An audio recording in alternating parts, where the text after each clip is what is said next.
আল্লাহ তাআলা 30 নম্বর পারায় সূরাত আবাসার 30 নম্বর পারার 5 নম্বর পৃষ্ঠায় সূরাত আবাসার 34, 35, 36, 37 নম্বর আয়াতের মধ্যে আল্লাহ বলেন, ইয়াউমা ইয়াফিরুল মারউ মিন আখিহি ওয়া উম্মিহি ওয়া আবিহি ওয়া সাহিবাতিহি ওয়া বানিহি লিকুল্লি ইমরিইন মিনহুম ইয়াউমাইযিন শা'নুন ইউগনিহি। হে মুসলমান মুমিন বান্দা বান্দীগণ, আমি আল্লাহর কালামের কথাগুলো আপনাদেরকে শোনাচ্ছি, কোরআনের কথা। আল্লাহ তাআলা বলেন, ইয়াউমা ইয়াফিরুল মারউ মিন আখিহি, ওই কঠিন কিয়ামতের ময়দানে জাহান্নামী বান্দাগণ জাহান্নামের ফয়সালা হয়ে যাওয়ার পর নেকির জন্য বিভিন্ন মানুষের কাছে ছুটাছুটি করবে। দৌড় দিয়ে যাবে ভাইয়ের কাছে, দৌড় দিয়ে যাবে বোনের কাছে, দৌড় দিয়ে যাবে কলিজার টুকরো মার কাছে, দৌড় দিয়ে যাবে স্ত্রীর কাছে, দৌড় দিয়ে যাবে বাবার কাছে। সেই কথাটাই আল্লাহ বলতেছেন, ইয়াউমা ইয়াফিরুল মারউ মিন আখিহি, কঠিন কিয়ামতের ময়দানে জাহান্নামী বান্দাগণ ওই কঠিন কিয়ামতের ময়দানে নেকির জন্য পাগল পারা হয়ে যাবে, দৌড় দিয়ে চলে যাবে তার রক্তের ভাইয়ের কাছে, যে ভাইয়ের জন্য দুনিয়ায় জীবন দিয়েছে। এমন ভাই আছে কিনা বলেন? অনেক ভাই এমন রয়েছে, ছোট ভাইকে সে বড় ভাই, ছোট ভাইকে সে কত কষ্ট করে মানুষ করে আছে কিনা বলেন? আল্লাহ তাআলা বলেন, ওই কঠিন কিয়ামতের ময়দানে প্রত্যেকটা মানুষ তার আত্মীয় স্বজন যারা রয়েছে সবার সাথে সাক্ষাৎ করিয়ে দেবে। প্রত্যেকটা মানুষকে চিনতেও পারবে। আল্লাহ তাআলা বলেন, ইয়াউমা ইয়াফিরুল মারউ মিন আখিহি, সর্বপ্রথম দৌড় দিয়ে যাবে ভাইয়ের কাছে। ভাইকে যায় বলবে, হে ভাই, দুনিয়ায় থাকতে তোর জন্য আমি কত কিছু করেছি, নিজে না খেয়ে তোকে খাইয়েছি, আজকে কঠিন কিয়ামতের ময়দানে আমার অল্প একটু নেকির প্রয়োজন, তুই আমাকে একটু নেকি দান কর। ভাই বলবে, ইয়াউমা ইয়াফিরুল মারউ মিন আখিহি, তার কাছ থেকে পলায়ন করবে। হাদিসের মধ্যে ব্যাখ্যায় আসছে, ওই ভাই তার ভাইকে পরিচয় দিবে না, বলবে দুনিয়ায় থাকতে আমার কোনো ভাই ছিল না। কার কথা বলতেছি বলেন? কুরআনুল কারীমের কথা বলতেছি, আমি শুধু তরজমা করতেছি। ভাই ভাইয়ের থেকে পলায়ন করবে। ওয়া উম্মিহি ওয়া আবি, দৌড় দিয়ে দেবে মার কাছে। যে ভাই অস্বীকার করতে পারে, কিন্তু যে মা আমাকে দুধ পান করিয়েছে, যে মা আমাকে 10 মাস গর্ভধারণ করে রেখেছিল, যে মা ছোটবেলায় আমাকে কত কষ্ট করে মানুষ করেছে, যে মা আমাকে নিজে না খেয়ে খাওয়াইছে, এমন মা আছে কিনা বলেন? আল্লাহ তাআলা বলেন, ওই কঠিন কিয়ামতের ময়দানে জাহান্নামী বান্দাগণ দৌড় দিয়ে চলে যাবে মায়ের কাছে। উম্মিহি ওয়া আবি, বাবার কাছে যাবে। যাওয়ার পরে মা বলবে, আমি দুনিয়ায় থাকতে আমার কোনো সন্তান ছিল না, দুনিয়ায় থাকতে আমি কোনো সন্তান জন্মগ্রহণ করাই নাই। বাবাও বলবে, দুনিয়ায় থাকতে আমার কোনো ছেলে মেয়ে কোনো সন্তান ছিল না, তুমি মিথ্যে কথা বলতেছো। নাউযুবিল্লাহ। আমি এই কথাটা এই কারণে বলতেছি, ওয়া উম্মিহি ওয়া আবিহি ওয়া সাহিবাতিহি ওয়া বানিহি, স্ত্রীর কাছে যাবে, তার নিজের সন্তানের কাছে যাবে। ওয়া সাহিবাতিহি ওয়া বানিহি, তার নিজের সন্তানের কাছে যাবে।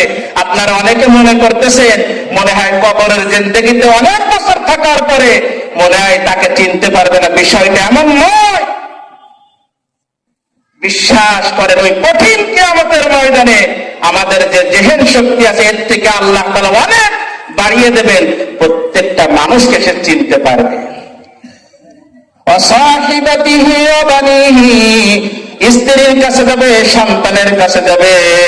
যে সন্তানের জন্য তুমি সব কিছু করেছো, ওই কঠিন কিয়ামতের ময়দানে সন্তান তোমাকে বাবা বলে পরিচয় দিবে না। সারাংশ কথা, এই আলোচনার করে আপনি কি বুঝলেন? সবকিছু আপনার দুনিয়ায় থাকতে হবে, জীবন চালাতে হবে, দুনিয়ার সাথে মিশে আপনার সবকিছু করতে হবে, নিজের আমল নিজের গুছিয়ে নিয়ে যেতে হবে। ঠিক কিনা বলেন?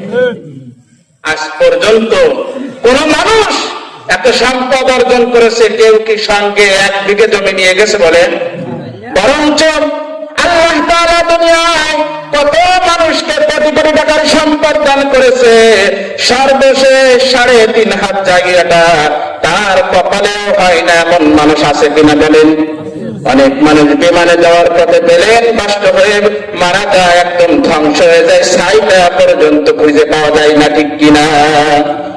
অনেক মানুষ এমন আছে নদী পথে যাওয়ার পথে, আমি যে এলাকায় থাকি বেশিরভাগ লোক ইটালি থাকে, 2 দিন লাগে যেতে।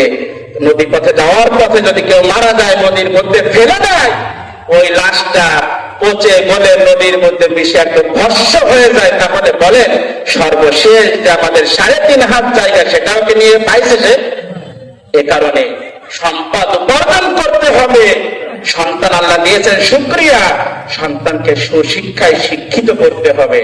আল মাল ওয়াল বানানা যিনাতুল হায়াতিদ দুনিয়া। আল্লাহ তাআলা আপনাকে আমাকে যে সম্পদ দান করেছে, যে সন্তান দান করেছে অলংকার হিসাবে, এটা অনেক দামি জিনিস।